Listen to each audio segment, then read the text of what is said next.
Saludos, soy Marco Sánchez. Hablaré del trastorno del aprendizaje del lenguaje escrito. Me voy con las definiciones. Nos podemos encontrar con los que llaman dislexia al conjunto de trastornos que pueden afectar el aprendizaje de la lectoescritura. Los que se oponen a la utilización del término porque niegan su propia realidad como entidad diferente, ya que diagnosticar los síntomas no hace más que cristalizarlos. Los que reservan el término de dislexia exclusivamente a un grupo determinado de niños que muestran incapacidad para aprender a leer normal, a pesar de la enseñanza habitual, el medio socialmente adecuado, la motivación normal, sentidos exactos, inteligencia normal y ausencia de defectos neurológicos.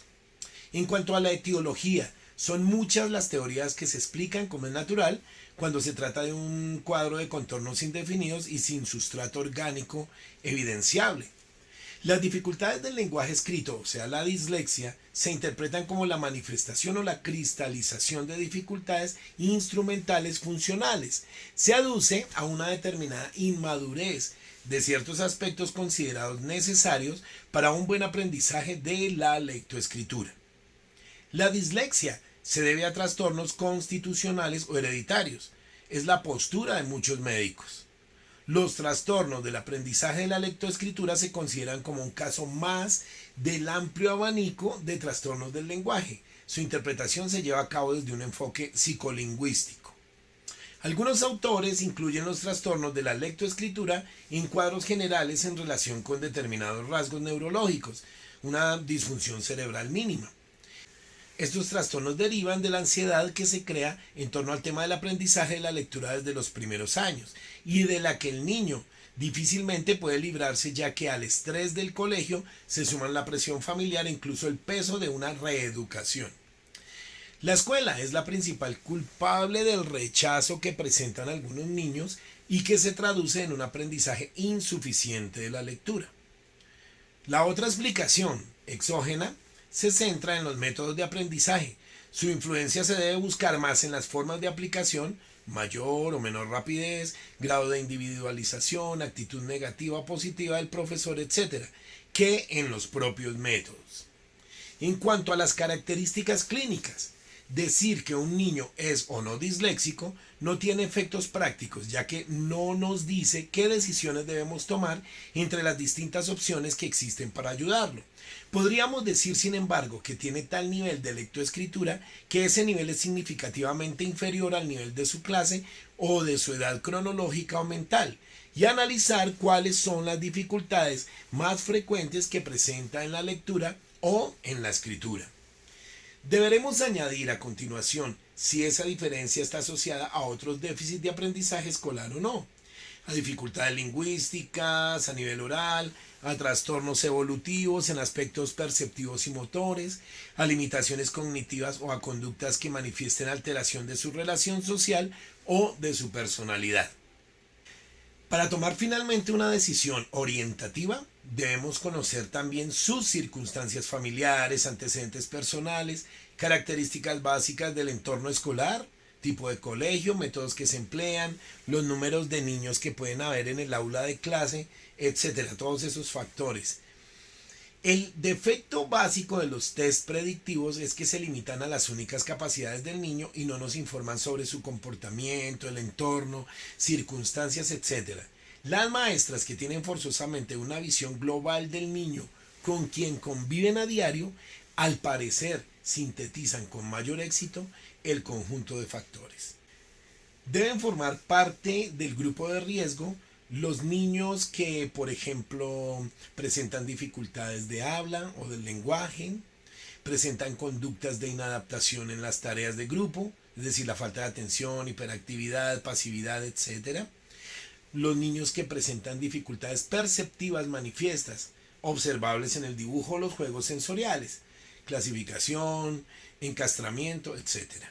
Presentan retrasos psicomotores, especialmente en motricidad fina, observables en la aprehensión de los objetos, los trabajos manuales, las actividades de psicomotricidad, etc. Los que presentan antecedentes familiares en papás o hermanos. Aquí se puede hacer entonces, dicen los expertos, una intervención logopédica.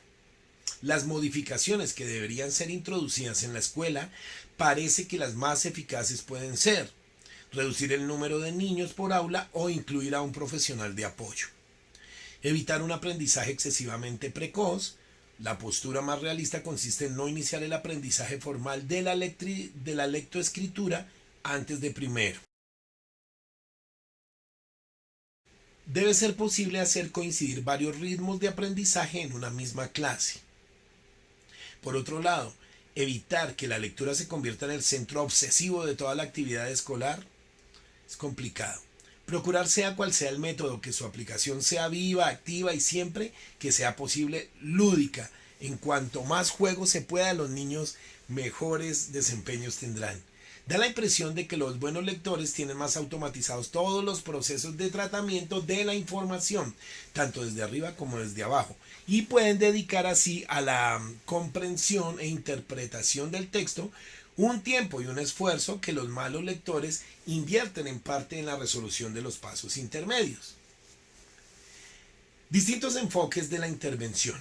Podemos mencionar el enfoque sintomatológico. Unos intervienen de forma analítica en el conjunto de los trastornos observados lingüísticos y asociados siguiendo métodos fonético-gráficos. Otros incluyen el trabajo de factores asociados, pero abordan la lectoescritura de forma global, desde una orientación ideográfica. El enfoque sintomatológico presume generalmente que el origen de los trastornos se encuentra fundamentalmente en el niño, aunque no se niega a tener en cuenta los factores externos. Hay propuestas desde el enfoque conductista o desde la perspectiva constructivista. Importantísimo tenerlo en cuenta. Mencionemos algunas actividades. Pueden ser los factores asociados a conductas, requisito de atención, control visual, percepción visual, discriminación, estructuración auditiva, organización temporal. Los ejercicios del lenguaje oral para la conciencia fonológica y la conciencia sintáctica también son importantes. Las actividades sobre aprendizaje y corrección de errores. La presentación multisensorial de los estímulos. La combinación manipulativa. En cuanto a actividades sobre el proceso de arriba abajo, las actividades que pretenden estimular la anticipación y la formulación y formación de hipótesis, ejercicios de comprensión lectora en closet, asociar palabras o frases a referentes presentados de antemano. Esto permite fomentar una combinación interactiva de ambos procesos. Por otro lado, la lectura de palabras ligadas a una información previa. Posteriormente, la lectura que viene precedida siempre de una breve explicación sobre lo que se va a leer. La búsqueda de información solicitada antes de la lectura y que constituye el único objetivo de la misma. El reconocimiento y localización rápida de determinadas palabras dentro de una serie o frases. Leer frases o textos en los que faltan palabras o partes de las palabras. Todas estas actividades buscan reforzar los procesos de tratamiento activo de la información escrita y también trabajar la lectura en situaciones diversas, no limitadas siempre a la consabida situación del texto narrativo seguido de preguntas. La segmentación de los objetivos también es bien importante. Esperamos que este pequeño video haya servido de herramienta valiosa para los procesos de nuestros chicos. Muchas gracias, hasta pronto.